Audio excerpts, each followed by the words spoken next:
مسلمان کو اس دنیا کی عارضی زندگی دھوکے میں نہیں ڈالتی، اور نہ ہی دھوکے باز شیطان اسے اس کے معاملے میں دھوکہ دے پاتا ہے۔ وہ اللہ تعالیٰ سے ڈرتا ہے اور اس کے غضب سے بچنے کی صحیح کرتا ہے۔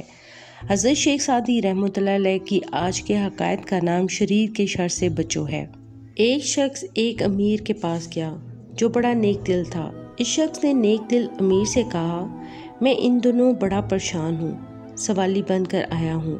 میں نے ایک شخص کا قرض بھی دینا ہے، وہ اپنی رقم کا تقاضا کرتا ہے۔ اس نے میری ناک میں دم کر رکھا ہے، دن کا چین اور رات کی نیند حرام ہو رہی ہے، خدا را میری مدد فرمائے۔ نیک دل امیر کو اس شخص پہ بڑا ترس آیا۔ اس نے اسے چند اشرفیاں دی کہ جاؤ اس سے گزارا کرو۔